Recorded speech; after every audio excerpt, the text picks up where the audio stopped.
राधे राधे मित्रों। तो मित्रों, आप लोग राधा कृष्ण के आज के एपिसोड में देखेंगे कि कृष्ण जी राधा से कहते हैं जरा की इच्छा का मान रखा जाएगा, किंतु यदि वो कुछ ऐसा मांगता है जो मुझे अनुचित लगता है मैं उसे उसी क्षण मना कर दूंगा। और फिर राधा कहती हैं यदि उसने कुछ ऐसा मांग लिया जो उसके लिए उचित हो और मेरे लिए अशुभ।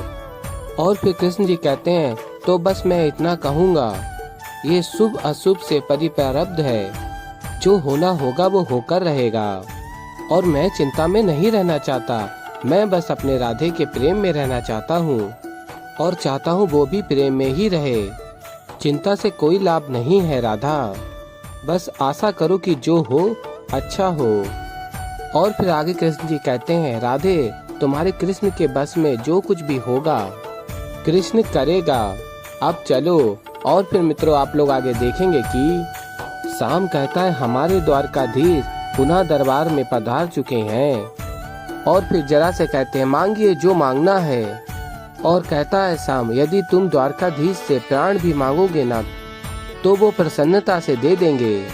और फिर कृष्ण जी जरा से कहते हैं जरा भयभीत होने की कोई आवश्यकता नहीं है, जो भी तुम्हारी और तुम्हारे परिवार की आवश्यकता है वो मांगो।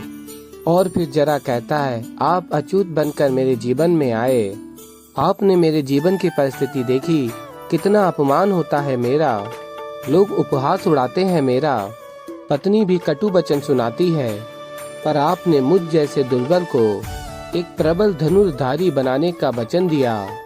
और फिर आगे आप लोग देखेंगे कृष्ण जी कहते हैं एक राजा उतना ही महान होता है जितनी की उसकी प्रजा, मैं बस अपना कर्तव्य निभा रहा हूँ। और फिर जरा कहता है मैं समझ गया जो मुद्रिका मैंने आपको दी थी वो आपको इतनी प्रिय है कि उसको पाने के लिए आपको विवश होकर मुझे वचन देना पड़ा। और फिर कृष्ण जी कहते हैं ऐसा कुछ नहीं है जरा, और कहते हैं मैं वही दे रहा हूँ जिसके तुम योग्य हो। और फिर जरा कहता है नहीं महाराज, धनुर्विद्या के योग्य तो अर्जुन है जिनमें जन्मजात प्रतिभा थी, मुझ जैसा तुच्छ नहीं, परंतु अब मुझे आपके दर्शन मिल गए तो मुझे और कुछ नहीं चाहिए, कोई इच्छा नहीं है, कोई लालसा नहीं। और फिर मित्रों, आप लोग आगे देखेंगे जरा कहता है मैं जरा यहाँ उपस्थित सभी को साक्षी मानकर यह घोषणा करता हूँ कि मैं द्वारकाधीश अच्युत को उनका दिया हुआ वचन वापस लौटाता हूँ। आप मेरे ऋण से मुक्त हुए प्रभु। और फिर ये सुन के राधा कहती है देखा रुक्मणी, इसने राधा की प्रसन्नता लौटा दी, मेरी चिंता ही समाप्त हुई। और तभी रुक्मणी कहती है सही कहा तुमने, श्री कृष्ण भला राधा को दुखी कर सकते हैं। और फिर श्री कृष्ण जी कहते हैं धन्य हूँ मैं जो मुझे ऐसी प्रजा मिली, ऐसी महान प्रजा जो इतने बड़े वचन को छोड़ने के लिए सज्ज है।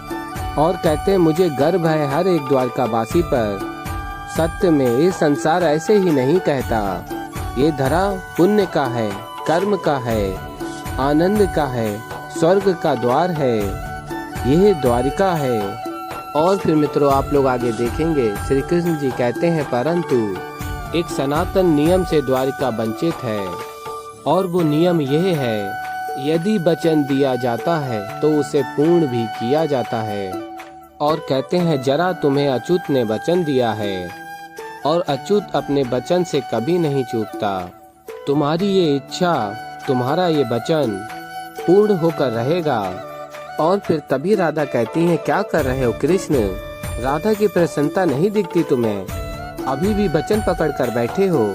और तभी रुक्मणी कहती है श्री कृष्ण आप ऐसा क्यों कर रहे हैं। और फिर कृष्ण जी जरा से कहते हैं जो मुद्रिका मैंने तुमसे ली वो प्रेम का प्रतीक है, किंतु यदि वचन दिया जाता है तो उसका ऐसे ही अंत नहीं होता, वो वचन पूर्ण होता है। भले ही संसार की सभी रीतियां नीतियां बदल जाएं, वचन पूर्ण होगा। और फिर आगे देखेंगे आप लोग कृष्ण जी कहते हैं आज मैं सभी यदुवंशियों को एक बात कहना चाहता हूँ, इसे मेरी विनती ही समझ लीजिए। संसार में आप जब भी किसी को कोई भी वचन दें तो उस वचन को पूर्ण कीजिए, यदि वचन भंग होने लगे तो ये यदुवंश समाप्त हो जाएगा, ये आपके द्वारकाधीश की विनती है आप सबसे, वचन पूर्ण कीजिए।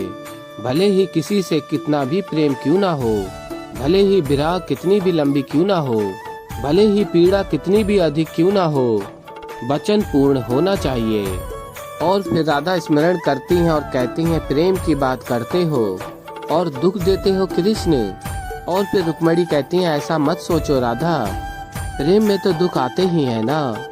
श्री कृष्ण जो कुछ भी कह रहे हैं उचित कह रहे हैं। और फिर मित्रों आप लोग आगे देखेंगे कि जरा कहता, मैं जानता हूँ मेरे जैसे अयोग्य को दिए हुए आपके वचन का पालन करना कदाचित आपके लिए उचित नहीं है, परंतु फिर भी आपने अपने वचन का मान रखा, इसलिए अब मैं गर्व से कह सकता हूँ कि आप पूरे संसार में सबसे महान हैं। द्वारकाधीश श्री कृष्ण की जय।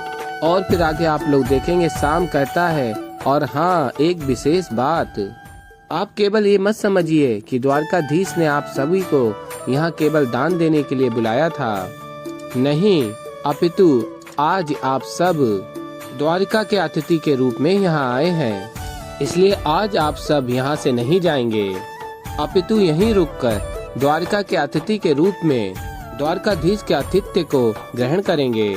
और फिर श्याम कृष्ण जी से कहते हैं, आपकी अनुमति है ना द्वारकाधीश। और फिर कृष्ण जी कहते हैं, क्यों नहीं, और कहते हैं आप सभी हमारे अतिथि हैं और हमारा आतिथ्य स्वीकार कीजिए। और फिर आगे आप लोग देखेंगे कि राधा जरा के समक्ष पहुंचती हैं और कहती हैं, यदि तुम इतने बड़े धनुर्धारी होते तो तुम्हें कृष्ण से कभी धनुर्विद्या सीखने की आवश्यकता ही नहीं पड़ती। और फिर जरा कहता है, राधा रानी आप ही है ना, अभी तक केवल आपके विषय में सुना था श्री कृष्ण आपसे कितना प्रेम करते हैं, परंतु आज देख भी लिया हम तो निर्धन हैं, निर्धनों से भी वो इतना प्रेम करते हैं, तो आपसे कितना प्रेम करते होंगे। और तभी राधा कहती हैं, यदि तुम कृष्ण का इतना सम्मान करते हो, हमारे प्रेम का इतना आदर करते हो, तो यहाँ मैं तुमसे कुछ मांगने के लिए आई हूँ, तो क्या तुम मुझे दोगे। और फिर जरा कहता, यदि मेरे बस में होगा तो मैं अवश्य दूंगा, आदेश करें। और फिर तभी राधा स्वर्ण आभूषण जरा को देती हैं और कहती हैं, मैं बस इतना चाहती हूँ कि तुम ये सब लेकर यहाँ से सदैव के लिए चले जाओ, ताकि तुम्हें धनुर्विद्या सीखने की कभी आवश्यकता ही ना पड़े। और फिर जरा कहता, ये तो बहुत सारा धन है। और फिर राधा कहती है, आजीवन सुख से जियोगे। और फिर आप लोग देखेंगे जरा कहता है, धन कितना भी हो परंतु उससे मान का क्रय नहीं किया जा सकता। मेरी पत्नी की दृष्टि में, मेरी संतान की दृष्टि में मान केवल मुझे विद्या से मिलेगा। अपने पूरे जीवन का अर्जित किया हुआ धन मुझे दे रही हैं, परंतु मुझे विद्या चाहिए, धनुर्विद्या। और फिर आगे आप लोग देखेंगे राधा कहती हैं, तो क्या मैं जो चाहती हूँ वो तुम नहीं दोगे। और फिर तभी जरा कहता है, राधा रानी आप निश्चिंत रहिए, श्री कृष्ण ने मुझे एक वचन दिया है, तो मैं भी आपको एक वचन देता हूँ। श्री कृष्ण से धनुर्विद्या लेने के सिवा आप जीवन में मुझसे कुछ भी मांगे तो मैं मना नहीं करूँगा। और कहता, मैं निर्धन हूँ, परंतु निर्धन का भी एक वचन होता है। और तभी राधा प्रसन्न हो जाती है और कहती है, धन्यवाद, तुमने आज मेरा सारा भय मिटा दिया। तो मित्रों अभी के लिए इतना ही, मैं मिलता हूँ जल्दी एक नई वीडियो के साथ, तब तक के लिए राधे राधे।